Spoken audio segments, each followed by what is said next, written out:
Together. Om Sahana Vavatu Sahano Bhunaktu Sahaviryam Karavavahai Tejasvina Vadhitamastu Ma Vidvishavahai. Om Shanti Shanti Shanti. Alright, so last week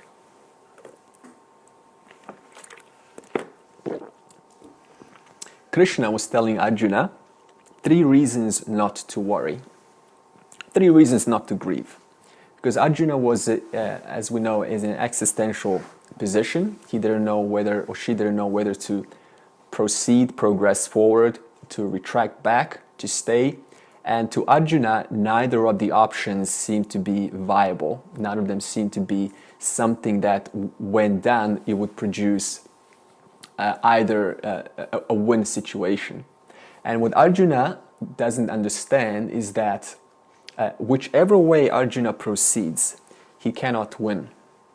That's the primary qualification for what we're speaking of, and that is, no matter which way you go, forward, backwards, or stay, there is no winning here. There is only duty. And that's what Krishna was telling Arjuna. We have to go forward with what we're being confronted with, whether we like it or not. Because what happens is our vasanas, our likes and dislikes, they come in the way, and then they justify, they make it seem like, well, this doesn't seem to be like a viable option. And so based on my dislikes, I choose not to proceed. But Krishna was telling Arjuna he has to proceed, or she has to go forward, because it is what Arjuna is being confronted with in the moment, and it's what Arjuna needs in order to move forward with his spiritual evolution. So now the problem is, Arjuna believes, as he was looking at the army, that I am the body and the mind. That's a typical worldly person. I am this body, and therefore that idea, that ignorance, gets projected onto the world. Therefore, thus, so is everyone else a body and a mind. So that's what Arjuna's problem is, that he, looking at these armies, and he said to himself, how can I kill? What about all of their families? What about their wives and children who no husband is going to return home? I cannot get myself to do this, because then he was, so you can see Arjuna is thinking about sort of, he's a sattvic seeker. He's also rajasic, he's very erratic. And so by that understanding, Arjuna couldn't go forward, because he was sincerely thinking about their families, our families, and everyone else. But then Krishna hears Arjuna and says, don't worry, because, number one, everything is consciousness. So what that means is that Arjuna is obviously looking at this position from a standpoint of, I am the body, and therefore there is a beginning, there's a middle, and there's an ending to me. But Krishna is speaking from a standpoint of understanding that Satya Sarvam Brahmaha, that everything is eternal, everything is one. And Arjuna is not separate from that. But Arjuna doesn't see that. He cannot understand that. So, and number 2 is that Krishna says to him, don't worry, because even if you die, even if you get hurt, in whatever way that is, you'll simply get another body. That means Ishvara, too, the Creator, is going to supply you with another body. So what is there to grieve? Because obviously our problem with moving forward, or that is to progress with life, is that we're afraid of death. And that is one of the biggest points that suppresses us from moving forward. Because whether it's a subtle death or a physical death, when that is in a jiva, that is when that is a fear that remains unaddressed, that means a survival instinct will kick in, and certain actions won't go forward because it implies that's the end of me. That's the end of what? That's the end of the body and the mind. So you can see how much problems Arjuna is having just by the simple mere belief that I am the body and the mind. So that's why Arjuna is trying to get her out of this illusion. And the third reason is, Arjuna says, what is real never That means what is real? What is real is Brahman, consciousness, awareness, never ceases to be. In other words, it is all pervasive, and you cannot destroy what pervades everything. That means it's in between all the molecules, all the atoms. The entire world is pervaded by this principle, Sarvam Brahma, that is, everything is consciousness. So those are the three reasons that Krishna says to Arjuna. And he also makes a very nice statement, as you remember. He says, you and I and all of these kings have always existed and will exist forever. Now, why would Krishna say that? Obviously, he's saying that from the understanding, from the standpoint of the self. I am eternal, I am all pervasive. Okay, so if there's any questions about this so far, let me know before we go deeper into the next section. All right. Now, the second part is the zero-sum game. This was a qualifier, but not only a qualifier for the seeker, it's also just affirming the reality of Maya. And it really just means that for every upside, there is an unseen downside. And for every downside, like a divorce or a breakup, there is an unseen upside. For example, the person is freed now to move forward with their life. It's very common. We think it's over, we're totally destroyed emotionally, mentally. But then in the retrospect, in the future time, we say that was the best moment that could have happened to me because it allowed me to move forward. So Arjuna doesn't understand this, but Krishna is telling him that all happiness, that means whatever Arjuna was expecting out of this Kauravas and Pandavas situation, however Arjuna was expecting it to turn out, Arjuna couldn't win. Right? So that means that Arjuna had an expectation. But no matter how the expectation turns out, the expectation will be against his favor either way. That's the problem with Maya. That means you cannot win here. That's why Krishna says that the wise do not grieve for the living or for the dead. Because the wise see both the living and the dead as just pure consciousness. But the samsari sees the living as a body and also sees himself or herself as the body. So there's an investment to preserve that body by what? Applying certain likes and dislikes in order to continue the preservation of that body. Okay. Now, Krishna says all happiness and success attempts fail. That's basically the summary of zero-sum game.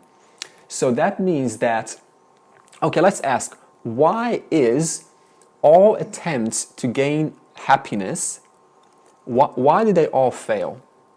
Let's discuss that. Because ultimately it's temporary. It's temporary. That's the first and the most obvious. If we have, and some people it's very obvious for some of us, but some of us it's actually not.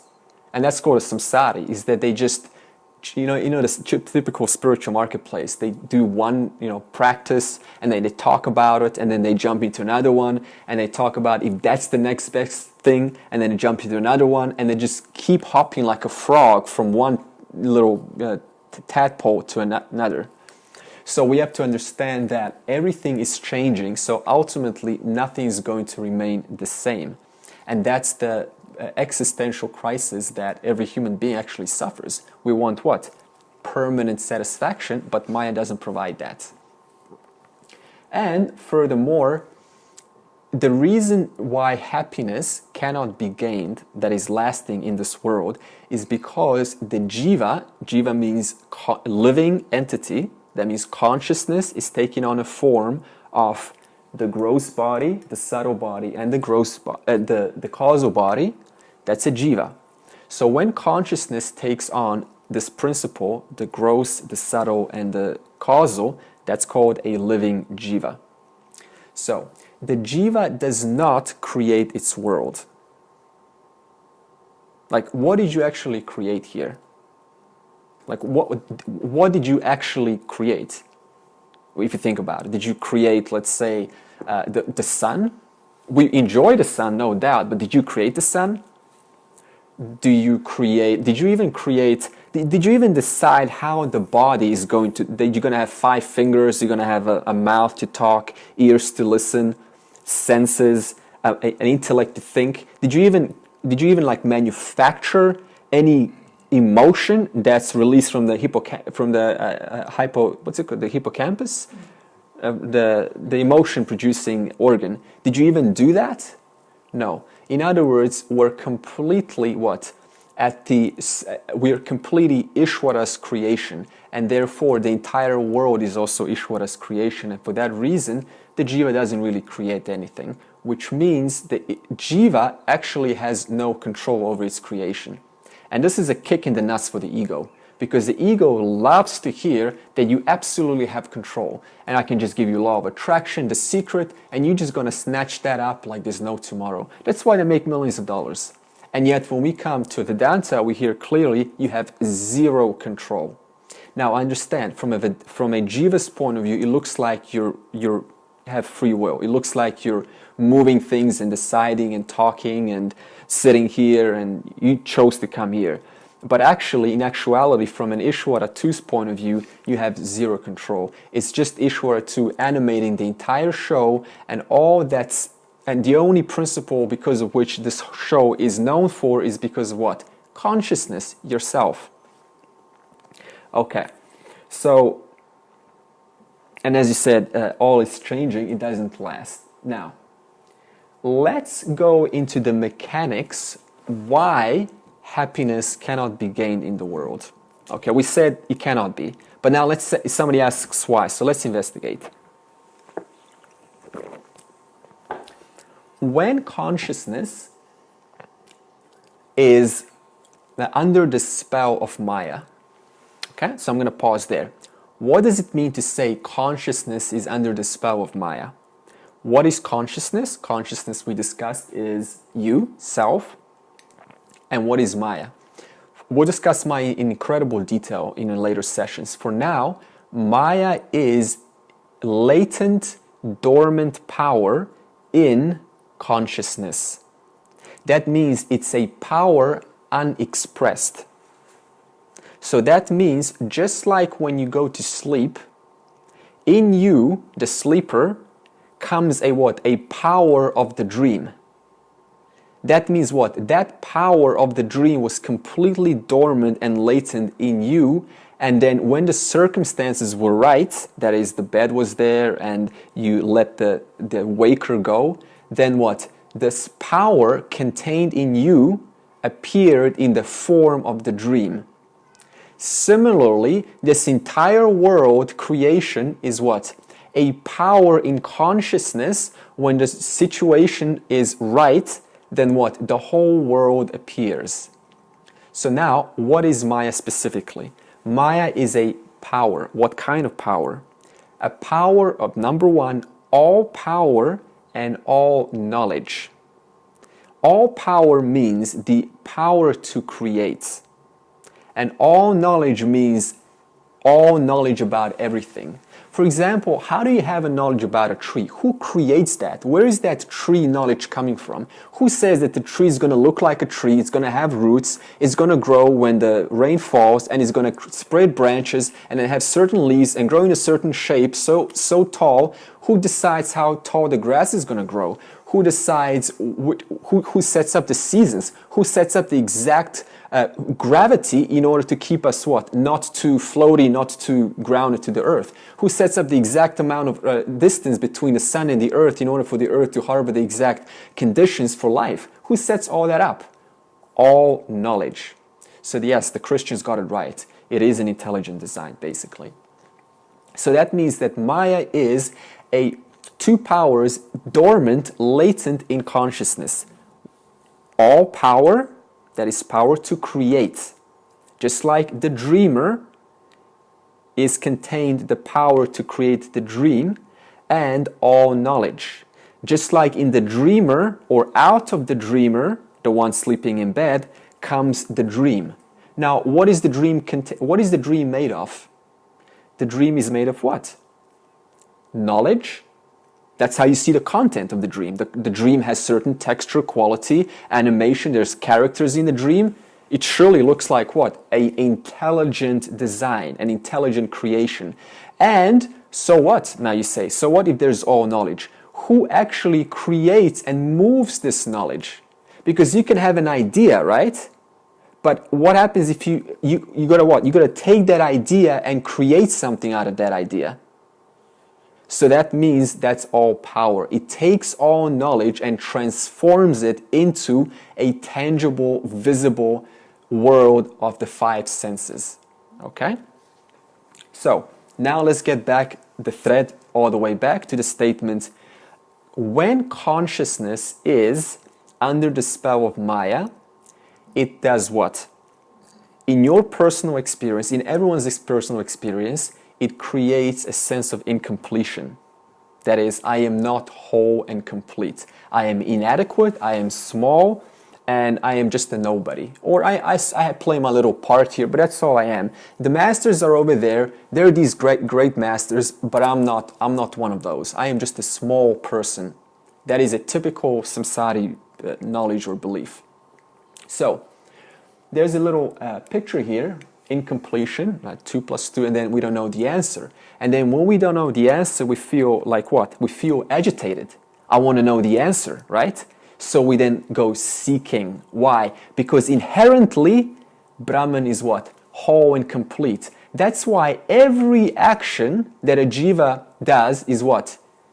A sense of completion. It's a action to try to complete itself, because we don't know why we're doing these actions. But if you inquire, it's what? Because you're seeking completion. You're seeking freedom from limitation. That's how jivas feel. We feel limited. And every action that we do is what? An attempt to free ourselves from that limitation. And then in order to do that, we do what? We go and pursue the world. So, pursuing the world is when Maya is operating and apparently hides consciousness. The natural result of that is the jiva then what? Goes and searches for a relationship in the hopes to complete itself, goes and makes money in the hopes to complete itself. Why? Because the jiva feels lonely. And then the jiva's thinking is, if I get into a relationship, that loneliness is what? I'm going to be free of the loneliness. In other words, the jiva is what? Trying to free itself from a sense of limitation, from the emotion that it's trying to get away from, in the form of what? Attaching itself to the worldly objects out of the wrong assumption that by the gaining of that, I will remove this limitation. And it works for a while, but not for a long time. All right. So now let's trace this back into 4 simple steps to make it very clear why jivas pursue. What is the logic behind pursuing things? Okay, so we talked about that a jiva chases objects. Now, question. Why do people do? Do people do? Well, let's be personal. Do you do to do, or do you do to enjoy?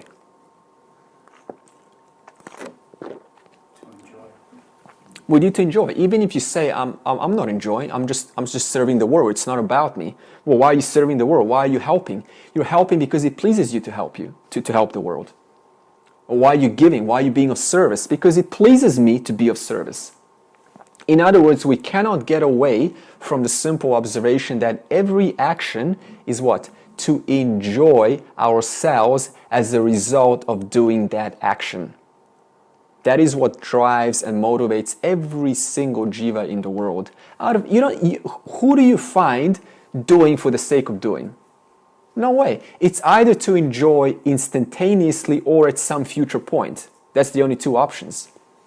Out of based on likes and dislikes. At least I have a certain expectation, and so what? Then I will pursue that object in the world out of what? The hopes that when it's fulfilled, my expectation will come true. Therefore, what? I will gain freedom from the limitation that I feel at that moment.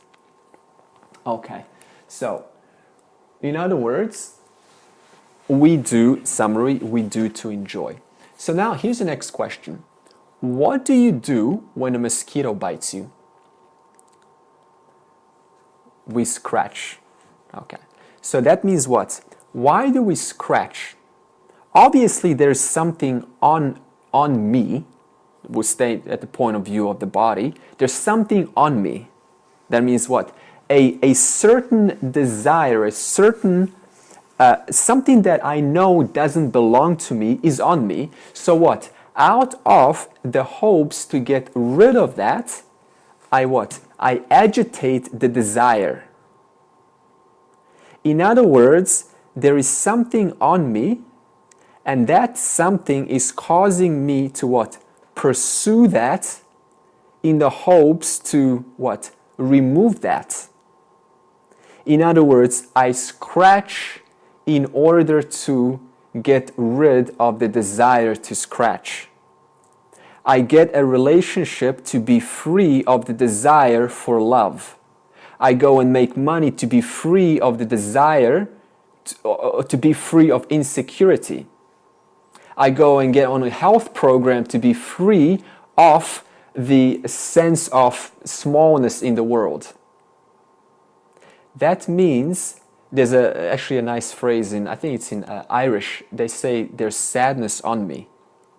It's very clever. There's sadness on me. Not I am sad, but there's sadness on me.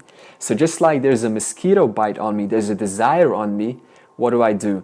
I agitate the desire. I pursue the worldly object in the hope to remove the desire.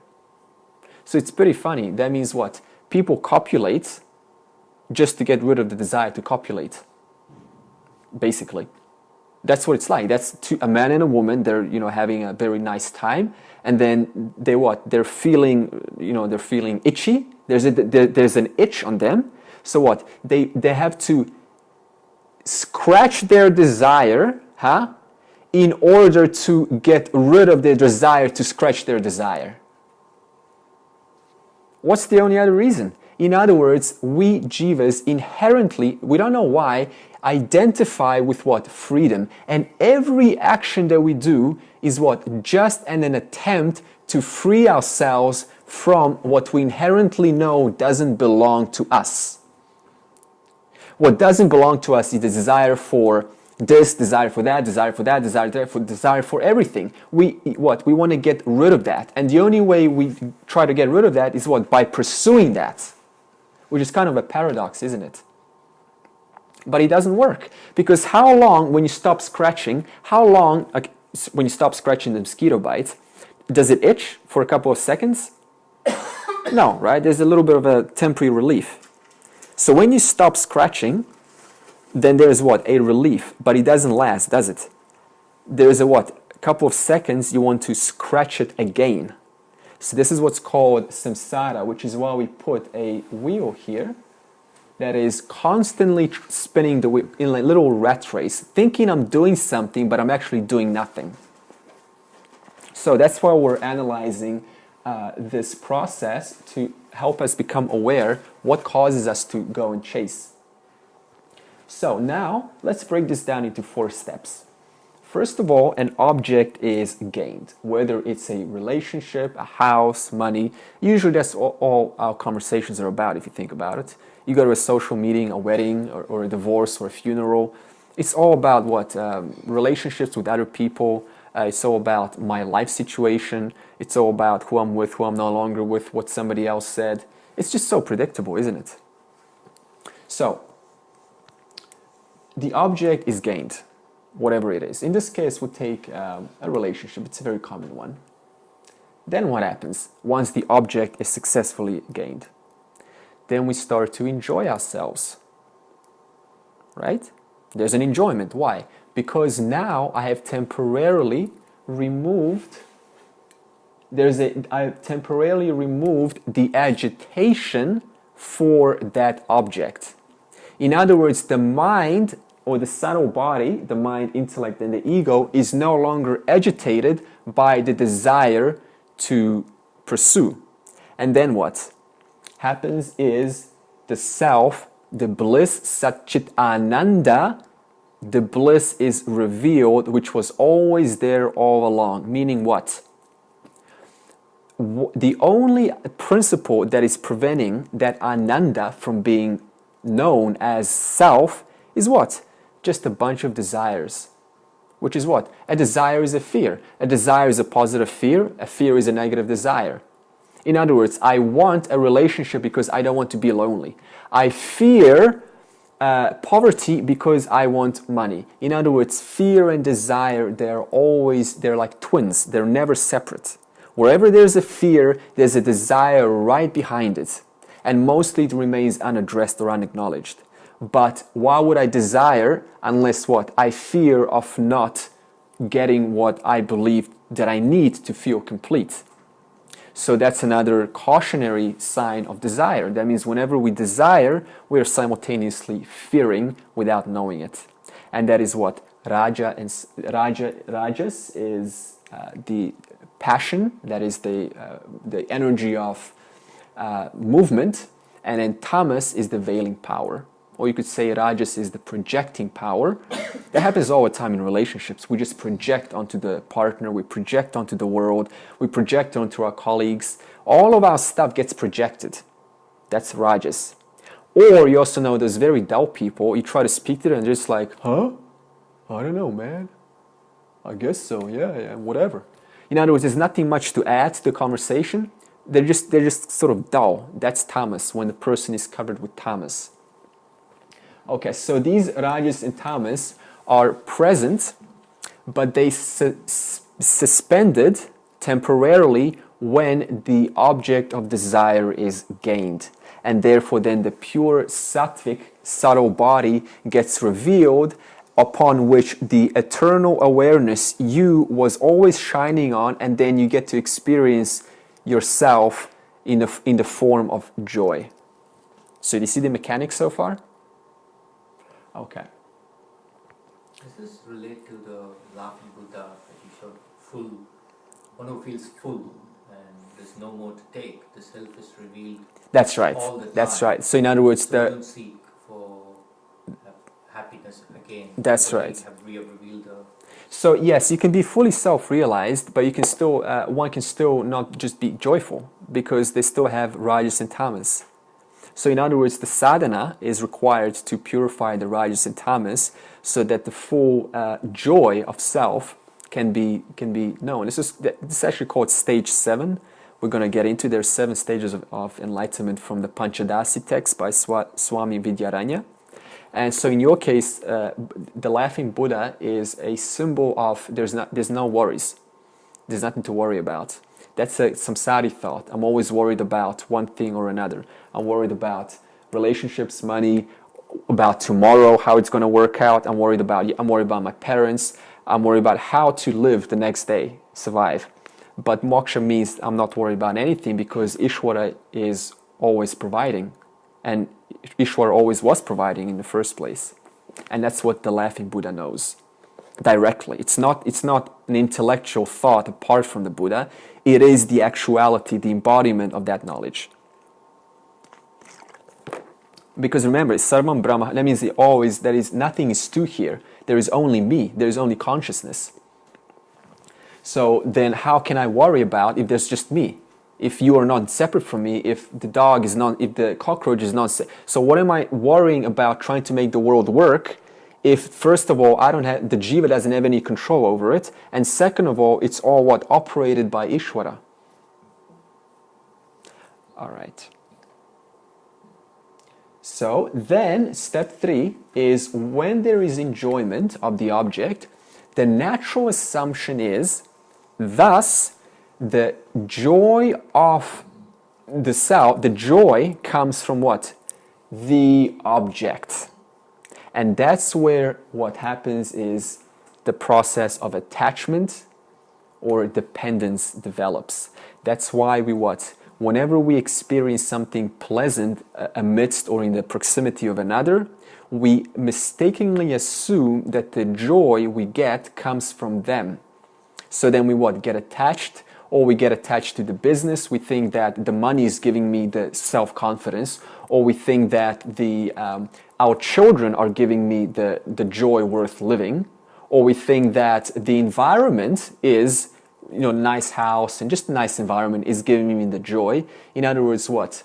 There is an attachment and a false, mistaken identity to the object, when in actuality that joy is coming from you, the self. In fact, the self is the bliss that makes what? The world blissful. Is the joy that makes the world joyful. Is the beauty that makes the beauty beautiful. Is the what? The immense the wonder, the beautiful wonder of all that is comes from what? The self. But the samsari thing comes from the world. So then the samsari attaches onto that object. Okay, so this is the dynamic of how a jiva mistakenly associates its joy to an object. And then of course, because now there's an attachment, it causes what? Now I have to maintain what I got. Which does what? It reinforces fear. And what do we say? Fear and desire are always together. In other words, it not only reinforces rajas and tamas, which are the two energies preventing moksha, but it now causes me to what? Maintain what I got out of what? A fear of losing what I got. So that means now I have what? Gotten myself even deeper into samsara out of that false association and attachment that the joy is in the object. Okay, any question about this entire or any disagreements or doubts? When there's a tendency to prolong an experience, an enjoyable experience, say lovemaking, does that happen because the self is being revealed during that experience, or why does that happen? Sure. Okay. So the process of lovemaking, why is it enjoyable? In other words, well, I mean, people don't do that just to remove the yeah. desire. I mean, they tend to want it to continue. You know what I mean? Sure. Because it's because while a doer does, in other words, they're doing the copulating for the sake of enjoying themselves. Now let's just remove them together. We'll remove them like in the middle. We'll remove them, and then what happens? They get agitated. Why did they get agitated? It means what? In other words, they were together out of what? The enjoyment of the self. So that means when they're together, they have temporarily suspended the veil and the projection, and then what? The pure sattva is revealed. And as soon as you put them apart, now what happens? That agitation comes back. So they want to come back together. So that means that, if you look at all the relationships, my God, it's just all totally dependence. Most of it is just dependence out of this false notion.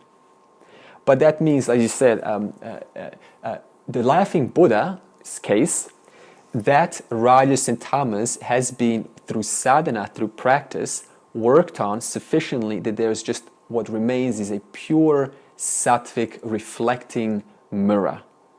And so it's constantly reflecting the joy of the original awareness, that is original awareness. Okay? Now we're going to talk about the reflected awareness, original awareness, and the difference between them in the later sessions. For now, I'm going to tell you just the basics. Look at original awareness at just the original light, the light that illuminates the world. Now, as soon as Maya comes into the picture, Maya is what? A latent, dormant power in consciousness, remember?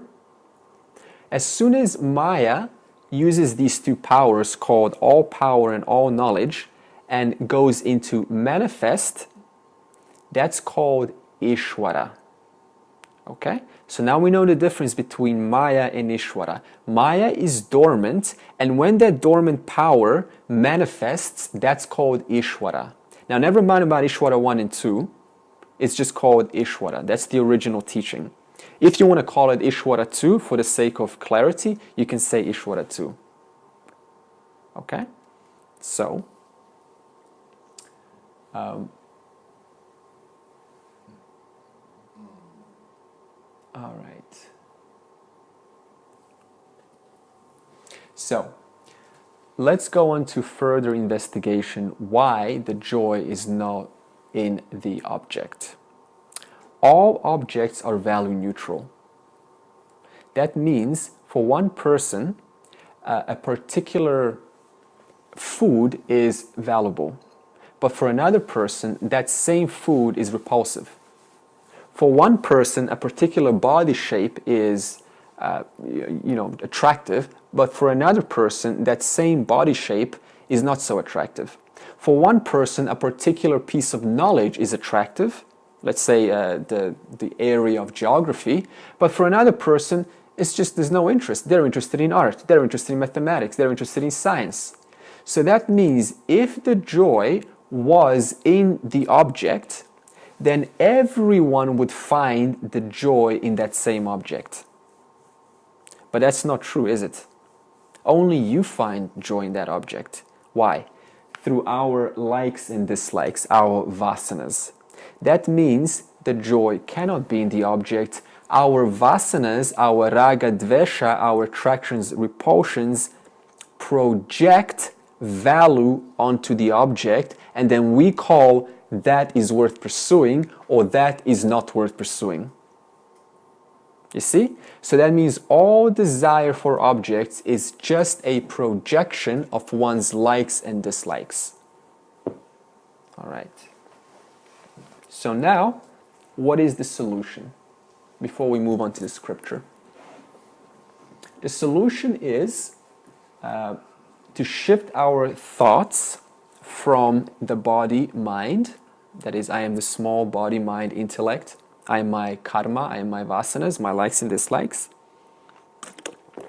to original awareness, not reflected awareness, because, as I said earlier, the original awareness, when it shines, that light that it shines, that's called reflected. Now, when the reflected awareness hits onto a medium, you could say a mirror, because that mirror, remember the mirror now is Ishvara, right? Creation. Because that mirror is now contaminated by the reflecting medium called your subtle body, which is your mind, intellect, and ego, then what? The original awareness mistakes itself for the content in the mind, intellect, and ego. Following? So I'm going to explain that again. Imagine there is a mirror. This mirror is called Ishvara. Ishvara 2, okay? And then we have the original awareness. That's Brahman. Now, yes, some of you are going to say, I know some of you are advanced, you're going to say that's duality. For the sakes of helping the mind to understand, I'm splitting them apart. So now the original light is shining onto the what? Onto the creation called Ishvara. Now, Ishvara is what? The same order of reality that the jiva is in. Because remember, Ishvara is mithya, apparent reality. So that means the jiva and Ishvara too are in the same orders of reality. Now, because the jiva, person, has certain thoughts, certain emotions from conditions of their life, that means what? They're contaminated by those conditions, those thoughts, those ideas, those emotions. But guess what? Now the light is always shining, isn't it? So now because the light and the jiva's subtle body gets entwined, the I, original, claims I am what? The condition of the subtle body. In other words, I am small, I am beautiful, I am ugly, I am peaceful, I am joyful, I am, I am smart, I am clear, I am ignorant, I am knowledgeable. All of these labels belong to what? And are experienced in where?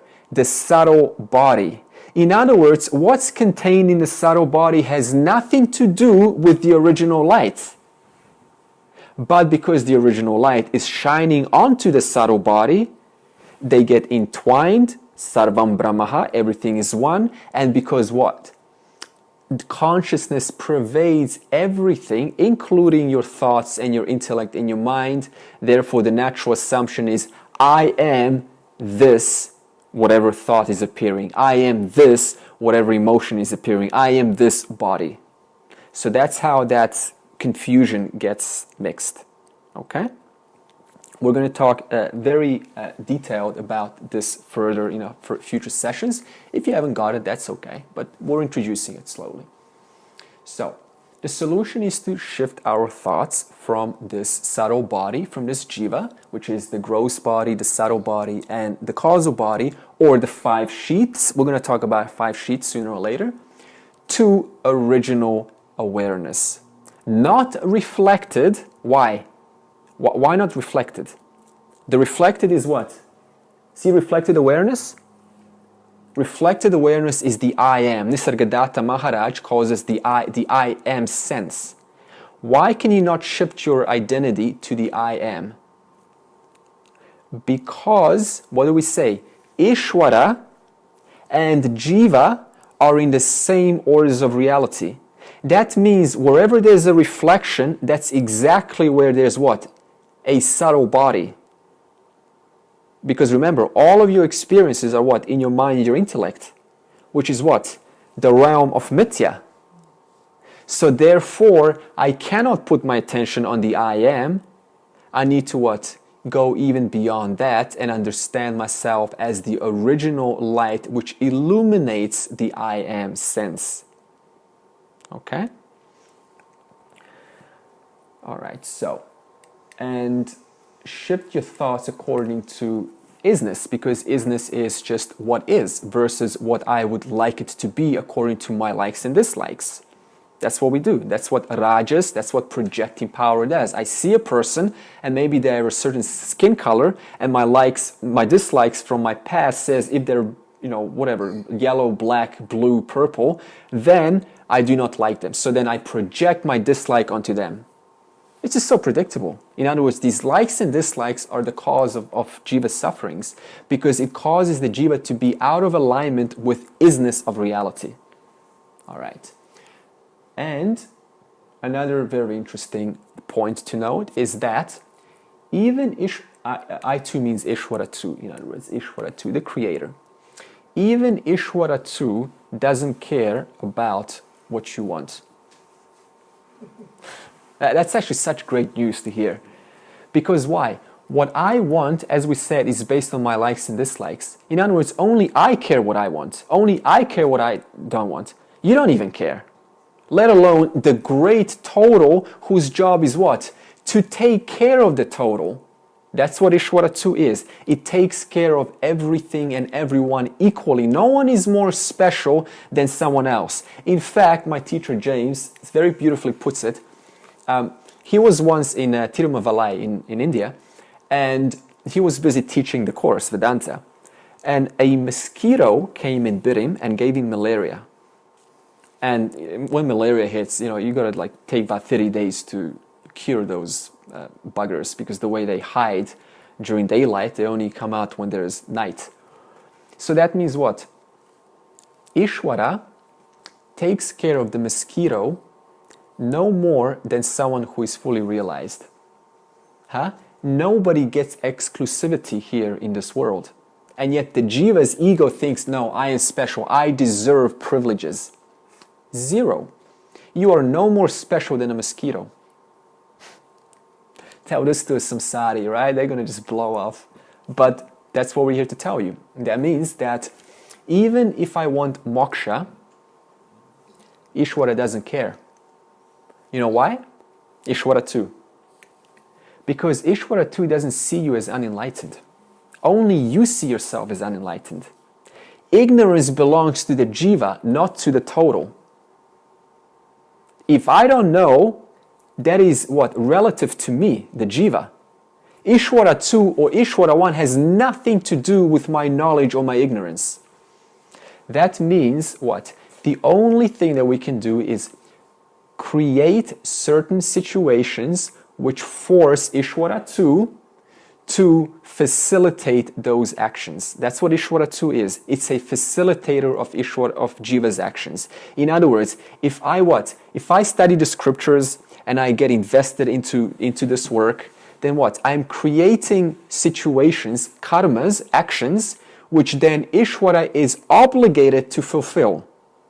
But likewise, if I go to a nightclub and I start talking and socializing and just, worldly stuff, then guess what? Ishvara is so kind, it's going to give me exactly what my actions are asking.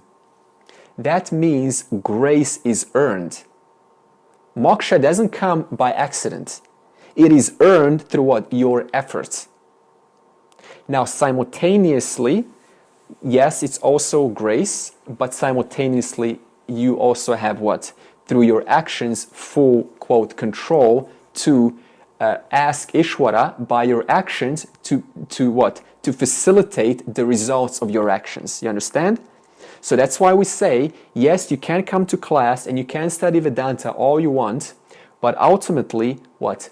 Ishvara 2 is the creator, the whole is what? The one that's going to, quote, give you moksha, give you the moment when, well, not moment, but just the understanding or the ignorance, the final ignorance that has caused me to confuse myself with what? Everything else, or to separate myself from everything else. So that means grace is earned, simultaneously Ishvara is the one that provides the grace. How? Through my actions. Okay. Now, identity may shift back, of course. This happens very often in the spiritual world. Now I have total clarity about who I am. Everything's clear. That's called pure sattva. But then Rajas and Tamas comes up, and then what? Just total veiling. Now I just don't know. And then the unfortunate thing is the jiva takes it very personally and they go, oh, I must be, it's my fault. But the fact is, guys, we just said you don't control anything. These three forces, sattva, tamas, and rajas, are operating constantly. And see, they're above the jiva. In other words, what? The jiva is completely subject to the three gunas. Yes, we will talk about managing your three gunas. That's what you can do through lifestyle changes. That means if I hang out in the worldly affairs, what? I'm going to have a lot of rajas because that's what the world is. Movement and just stories about stories. But if my lifestyle is what? Calm, tranquil, peaceful, I create a nice environment, I refuse to waste time looking at Netflix and movies, which all add more noise to the mind, by the way, then what? Then I'm going to slowly start adding these rajas and tamas back into the mind, which is going to what? Prevent success of moksha. The rishis put it very directly. They said if you want moksha, the only way is to renounce the world. That's a direct statement. There's no other way, actually. The only way is to... Now, what does that mean to say renounce the world? It means to stop doing those things which are not conducive for purifying the mind. Yeah. See, that's why it's so hard to get out, because we have attachments to the world. We like one thing or another. So we kind of like, I'm going to pursue this, but I've got a little bit of few things to do over there. It doesn't work like that. It's a total renouncing of the world. Period. It's a big statement. It's actually a statement that people don't want to hear, but it needs to be heard, because nobody's going to. Muji's not going to tell you this, because as soon as we tell you you need to renounce the world, guess what happens? Everyone's out the door, because it's too much of a stretch, but it's the truth. So we're here just to tell you how it is. Now, renouncing does not mean abandoning physically.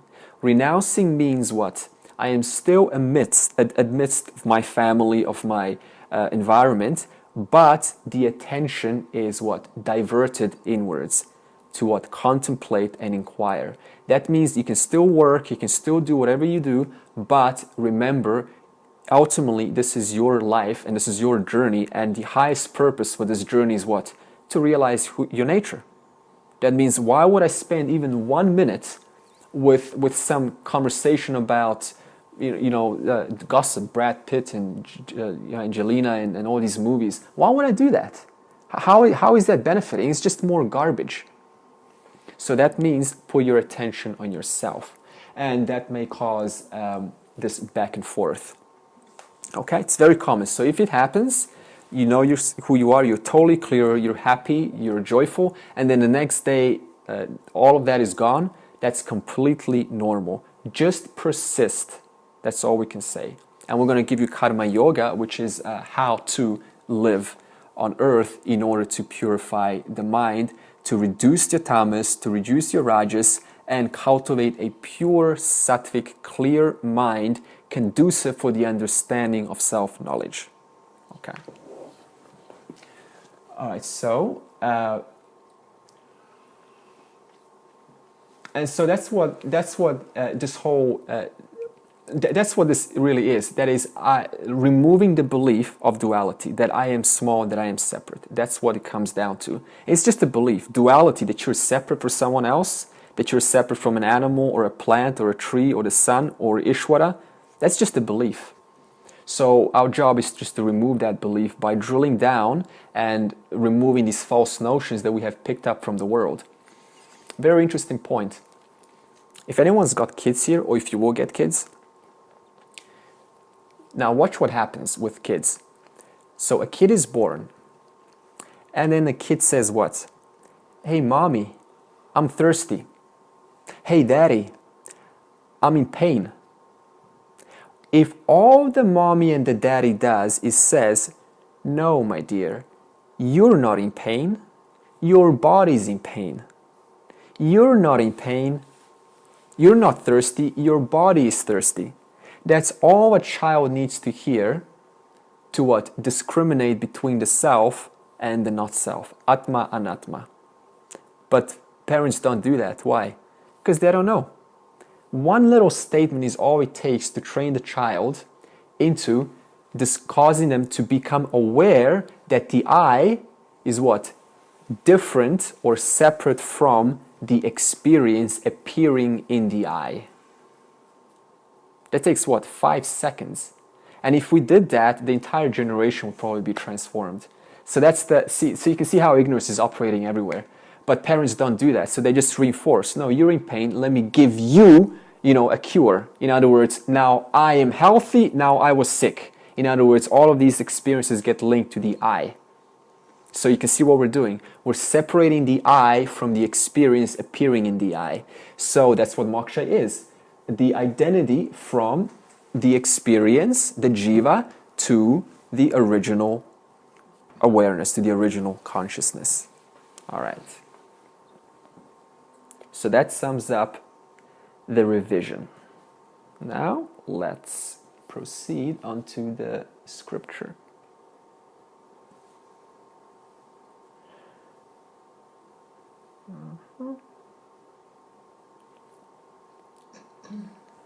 All right. So we're just going to read to remind from last week. What is unreal? What is unreal doesn't exist, and what is real never ceases to exist.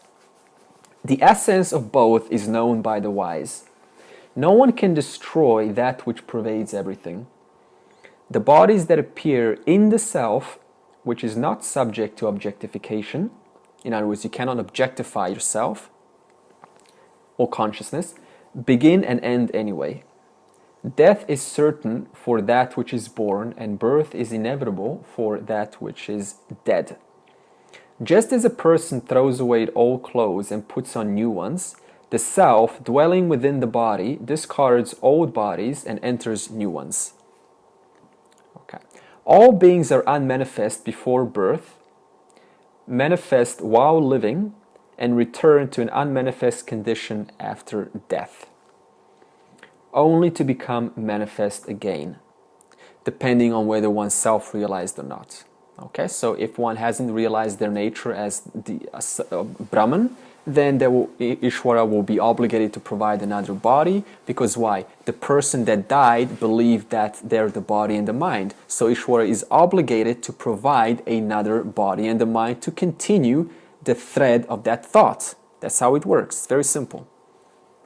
So in the state of moksha, there's no vasanas to continue.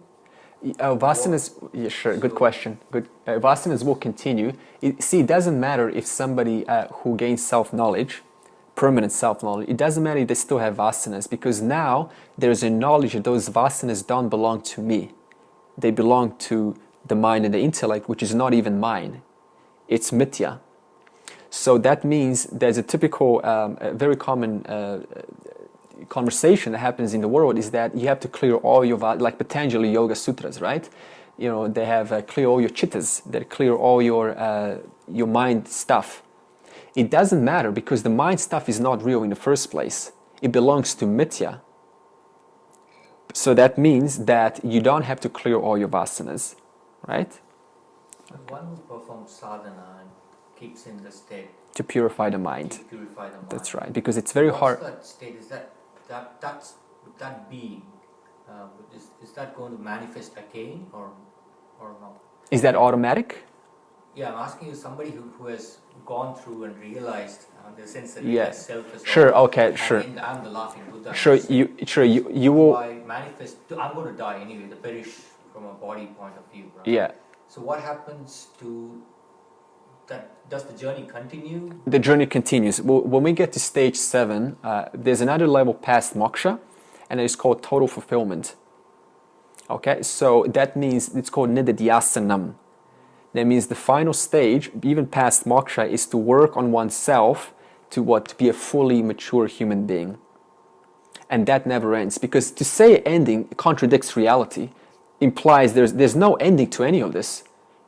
That's this common thing in relationships. The man always wants to put an end to things, right? But there's no ending to any of this. In other words, the journey continues. But, now here's the answer to your question also.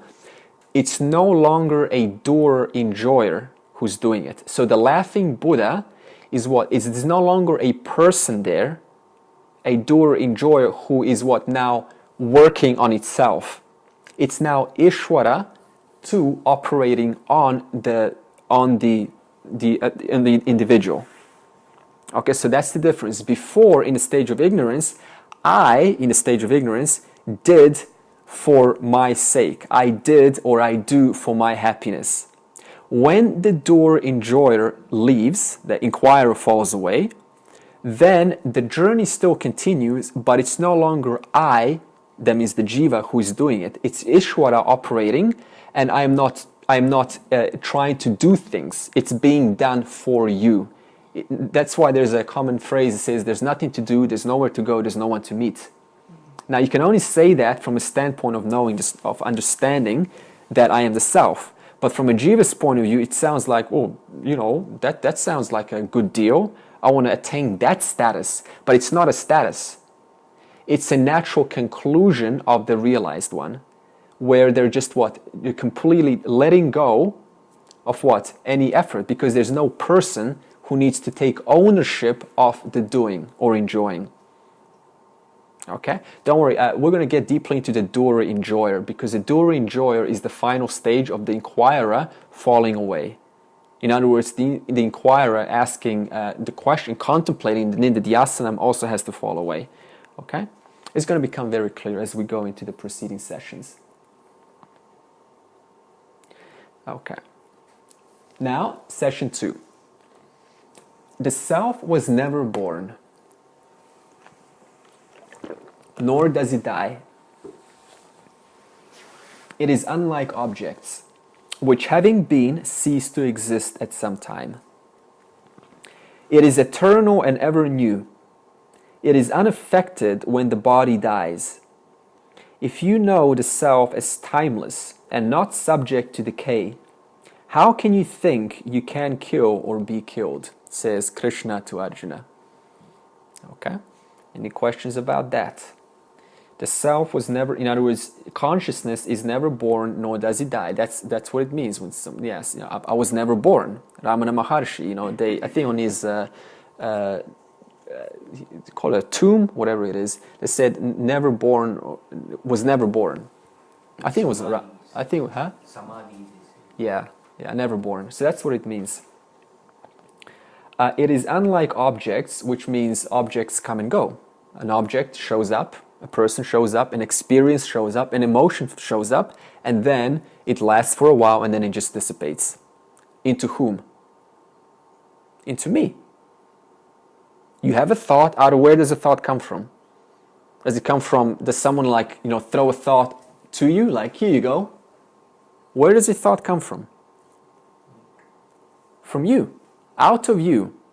Right here you are completely doing your own, you're like totally mind your own business, and out of nowhere a thought shows up. Huh? That's what we mean. The thought is mithya, is what? Creation appears in you, consciousness, and then what? The thought is observed for a certain duration, Vishnu, and then we got Shiva, the destroyer of the thoughts. In other words, what? You're still present, and the thought appeared, you're present while the thought is sustained, and you're still present when the thought goes where? Back into you.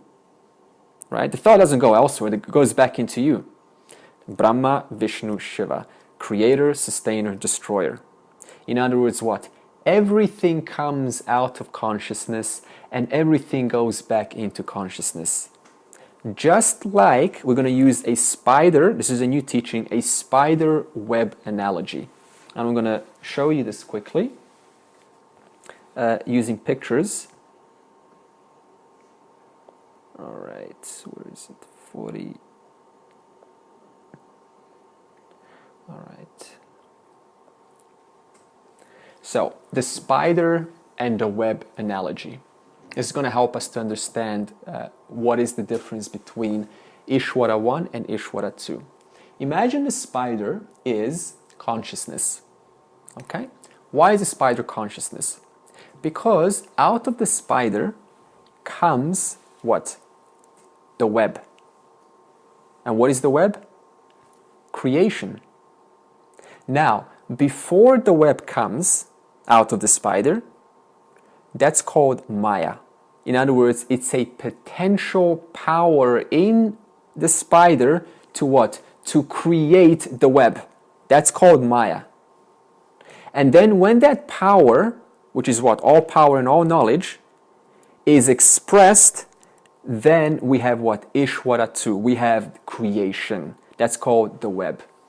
So, and then what happens? Interesting, spiders actually take their web back into them. In other words, what? Creation comes out of consciousness and it goes back into consciousness. Just like your thought, it comes out of you and it goes back into you.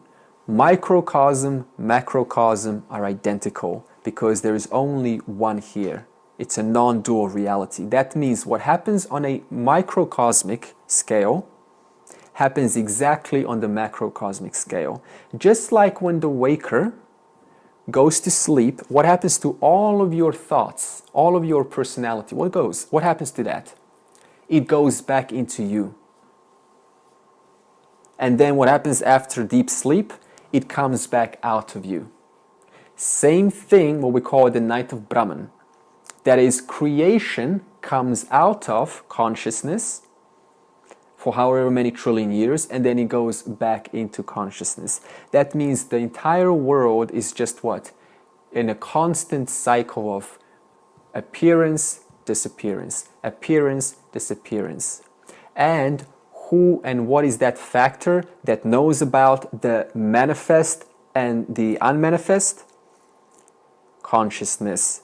That means Ishvara cannot be what? Real. Why? What does real mean?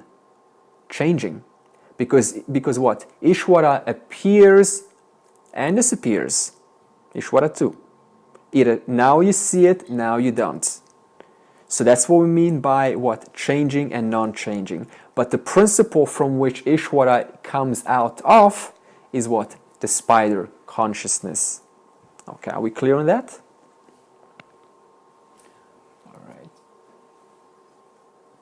So let's go back.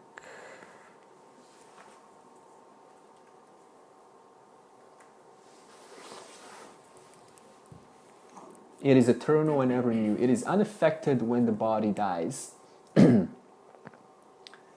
So what does this mean? It's unaffected. So our traditional or our typical view is that, when I ask questions sometimes, did you create your world? Did you create the world? And sometimes somebody will say, yes, yes I did. Now, it's a common mistake because they're thinking that, I have picked up this from the spiritual world, that I am the creator. You're not the creator of the world. Consciousness doesn't create. Consciousness doesn't create. Now, how can this be true when I just said that the web comes out of the spider? Does that not imply that the spider is the cause of the web? Does that not imply that creation is what? An effect of its cause being consciousness? No. Consciousness is not, we call consciousness causeless cause. In other words, it's a cause, but it hasn't caused the cause. So what do I mean by this? Okay. What happens when a person lies down in bed?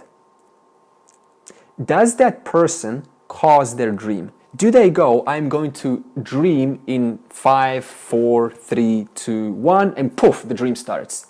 Does the person do that? No. In fact, the person doesn't even choose what content is going to appear in the dream. Yes, the dream comes out of your life experience, but you still don't decide what's going to happen in the world.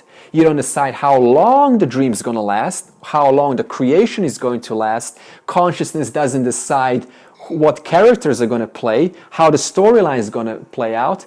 The consciousness doesn't do anything. The consciousness hasn't even caused the dream. The dream was just what? Poof, out of nowhere. The dreamer lays down, and then out of nowhere, completely unasked for, unsolicited, uncalled for, comes the dream. That's what it means. Consciousness doesn't create. But out of consciousness is a power to create that is all power and all knowledge. You see, that's the paradox. That means consciousness cannot be attributed to ignorance. Consciousness cannot be attributed to anything. Because why? Let's say some massacre happens in my dream, right? And then what? I wake, so let's say I murder somebody in the dream.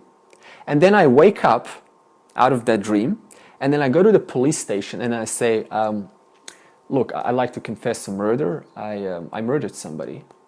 And then the cops say, oh, all right, so, you know, who was it? Who did you murder?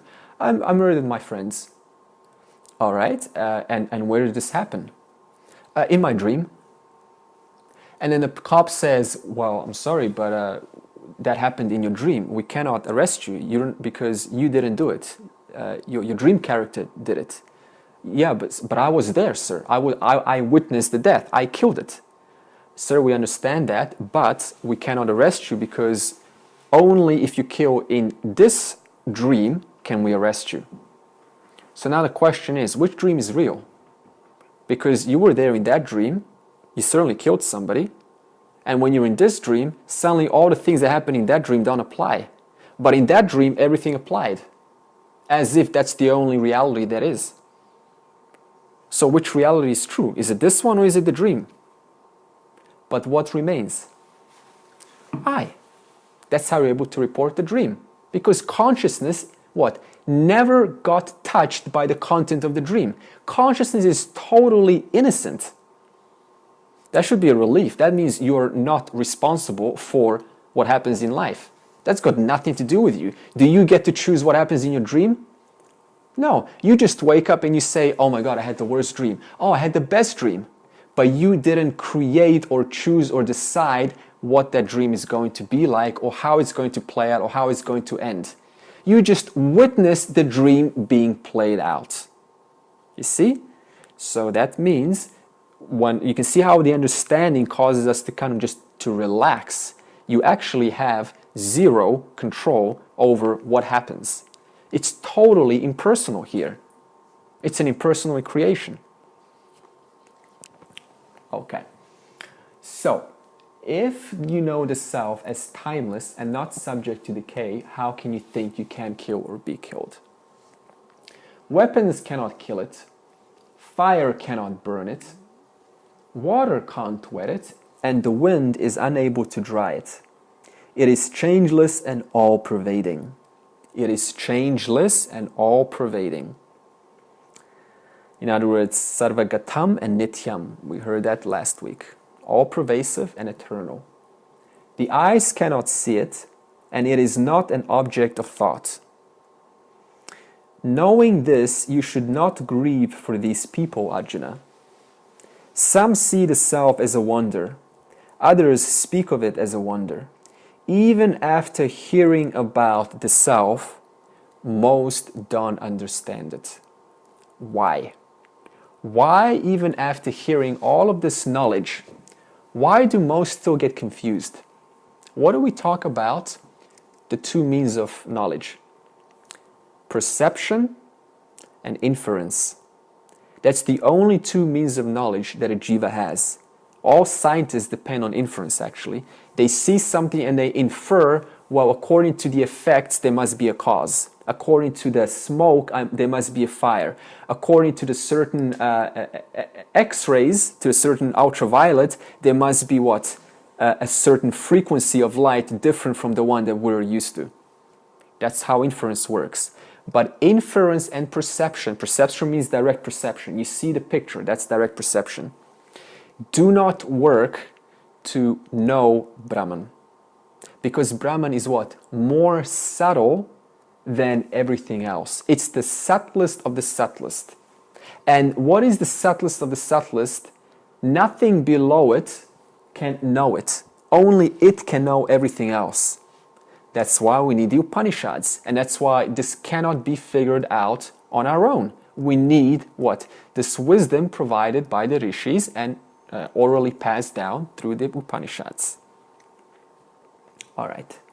So others hear about it and they don't understand it.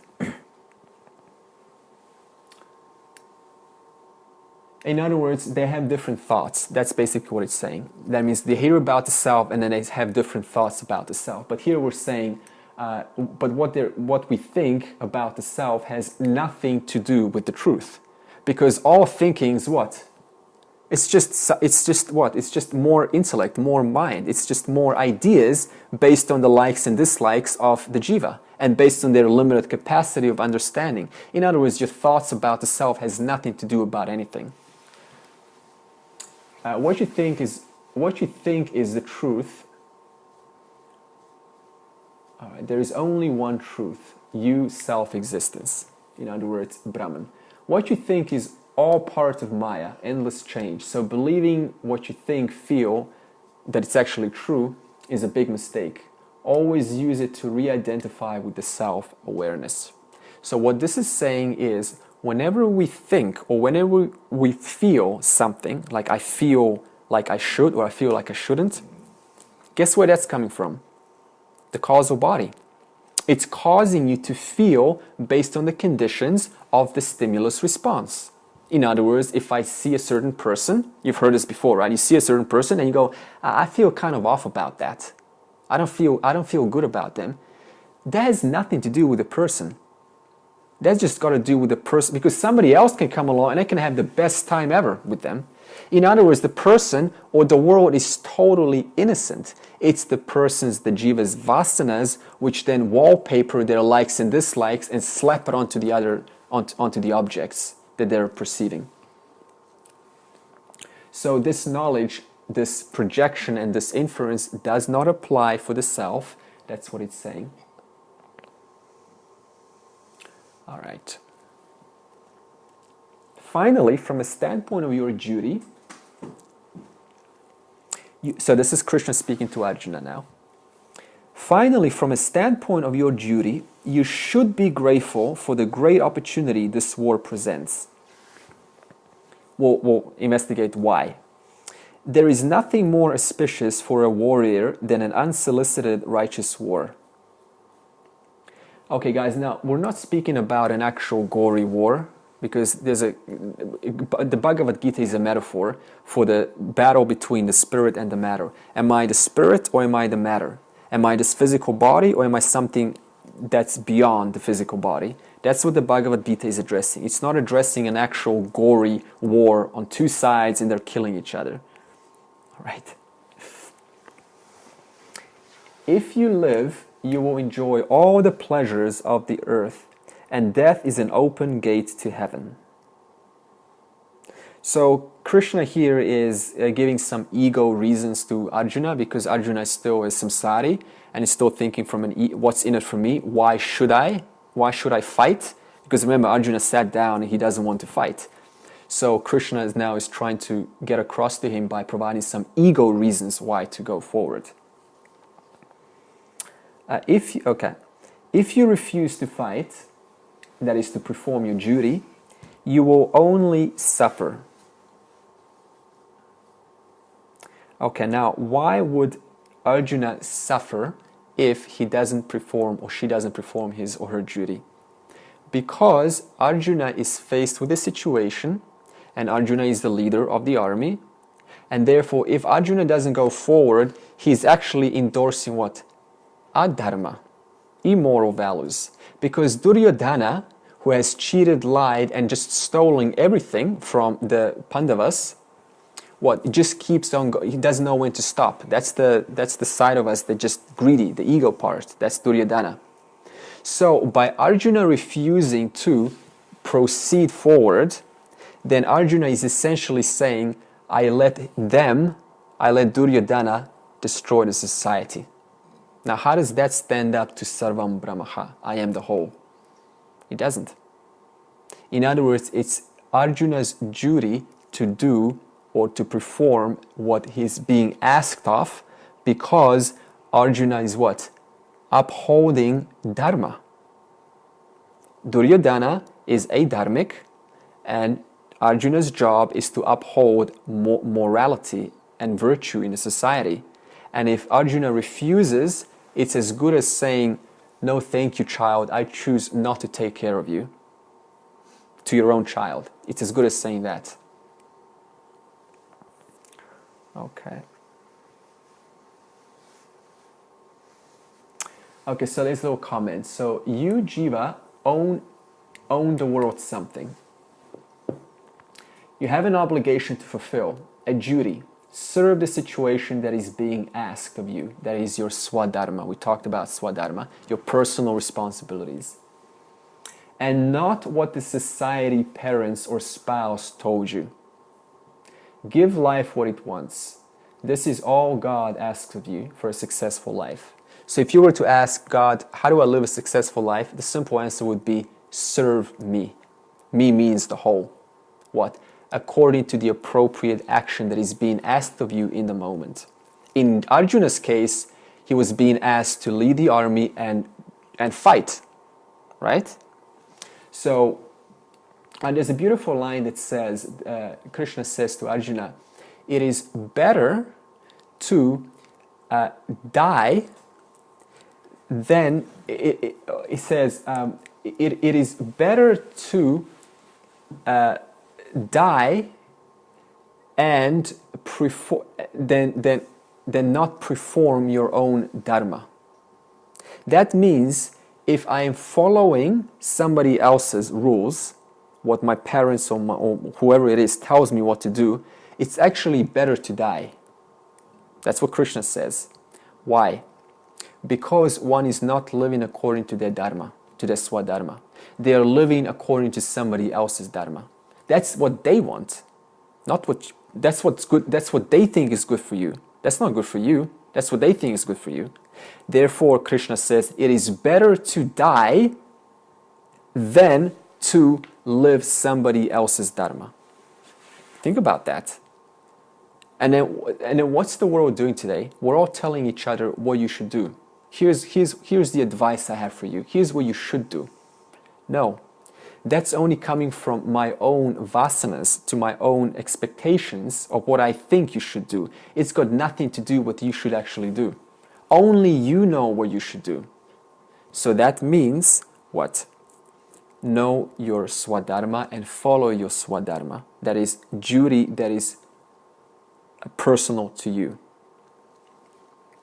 I have actually a very good example I'll tell you after we read this. Ishvara says, serve me because everything you value is given to you only by me, including all your joys, all of your knowledge, and moksha. Everything's given to you by Ishvara. And so that's why Ishvara says, serve me in return. I gave you birth to you. I sustain your every breath and heart beat. You live only because of me, says Ishvara too. I am the creator, Brahma, sustainer, Vishnu, and destroyer, Shiva, of this universe. So that means that everything you value in life, whatever is important to you, is given to you by the Lord, by Bhagavan, the one that blesses you. And by refusing to give back to that one, to Bhagavan, that's essentially giving the finger to the very principle because of which you get to enjoy life. You see? Okay. So the two essential points here are: one, follow your swadharma and not what the society or parents have told you. And number two, serve the Lord. That's what the Lord is at. That's what Krishna is saying. Serve me in return. In this case, serve me by killing these people. Because why? You're upholding dharma. If you don't do this, then they're just going to what? Collapse as a society. All right? I actually have a very interesting personal situation. Is the last person that I was in a relationship with, I knew that my swadharma has changed. In other words, I was in a relationship with a person who had, woman who had 2 children. So I was like their stepfather. And I knew that my swadharma was starting to change. I didn't belong there. So what did I do? I knew that I had to what? Get out to continue my journey. So that is what? The benefit of. You got to take that stance, that courageous move, no matter how attached you are. Otherwise, you will never move forward. It's hard, I know, but you got to do it. And it sounds cruel to hear this. To some people say, oh my God, how could you? How dare you? So what? That's their opinion. You need to follow your swadharma and you will move forward like you wouldn't believe. That's the greatest teaching that you can get from this. But what do? We stay in a relationship, we get attached and we try to make it work. But we can't. You know why? Because you're no longer in the appropriate dharmic situation. You have moved on. Your mind's moved on, your intellect's moved on, everything's moved on. That person is, and that situation is no longer supporting your growth nor their growth. So you're also suppressing their growth. You see? So with Karma Yoga, we will see how it's important to live our swadharma. Okay, let's close. Sarve bhavantu sukhinaha, sarve santu niramaya, sarve bhadrani pashyantu, ma kaschid dukkha bhag bhavet. Om shanti shanti shantihi. May all be happy, may all be free from illness, may all behold good things, may no one suffer. Okay, and next week we'll finish this and get into what is consciousness, attributes of consciousness. It's good to memorize this. All right, so remember the point of this is to contemplate it. It's not just to listen and then just to go out. Use the teaching that made sense, and then that's what inquiry is, inquiring about this knowledge. So your whole life becomes an inquiry. Yeah. A question can I ask? All right, sure. There is this concept of mukti. Jiva mukti? Mukti, yeah. There's just liberation. Yeah, a liberated jiva while still alive, yeah. Yes, still alive. So just that mukti, based on today's understanding, you said that there's going to be a continuation of birth and death, right? So is that mukti a cessation of that cycle? Jiva mukti is a cessation of birth and death. The reason is there is no reason for a jiva to return back if a jiva wants nothing in this world. So the jiva comes back only because they identify or they see something as worthy of coming back to. You see, so that's why you have to neutralize your likes and dislikes, right? But when you realize this, actually I'll tell you, like Chinmaya said this very beautifully before we go. A boy came up, you know Chinmayananda, Swami Chinmayananda? I came up to Chinmaya and said, Chinmaya, how were you able to renounce the world? And Chinmaya noticed the boy chewing bubblegum and said, what are you chewing? The boy said, bubblegum. And then Chinmaya said, and when are you going to spit that out? And the boy said, when it loses its essence. And then Chinmaya said, I looked, I searched, and I found no essence in this world. and so I spat the whole world out. Because all the essence that the world has comes from me, consciousness. Yeah. So that's how he was able to renounce the world, by seeing that the joys in the world are actually coming from me and not from the objects. And so therefore, Jiva Mukti has there's just no logical, rational reason for one to come back. So the ultimate of sadhana is the mukti. The ultimate... Jiva Mukti is an enlightened one, yeah, moksha. Yeah. So moksha, mukti are the same? Moksha and Jiva Mukti are the same, yeah.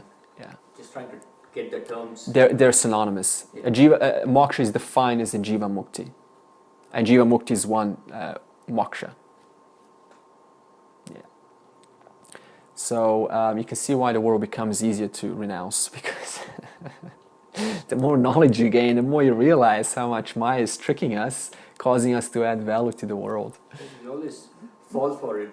We always fall for it. It's so easy to fall for it. Then you realize it and then you come back. But every time you get stronger. Though. Every time. And there's so many reasons to stay here. And because one can spend just a lifetime in just one field.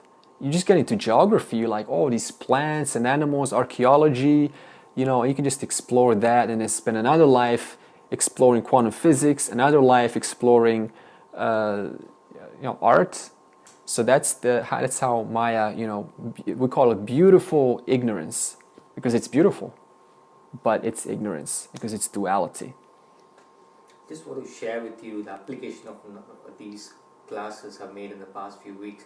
So usually I go for interviews for change of job, and there is a lot of anxiety and stuff. Usually I go through that. Yeah. But having been to this class, I was able to understand that I hardly had any anxiety for going interviews. I think I did my duty to my extent. Duty. But now I'm in a real pickle where both the interviews are there. I don't know which one to pick really. So it's a different kind of thing. Now it's really, I'm not even making the decision now. Good, yeah. It means, I'm glad to hear that. It means the knowledge is working slowly. Yeah, so just want to thank you for that in the past few weeks. Well, thank the Upanishads and my teachers. None of this is attributed to me. It comes from my teachers and these rishis. We got to thank them. So I send all that back to Bhagavan. Yeah.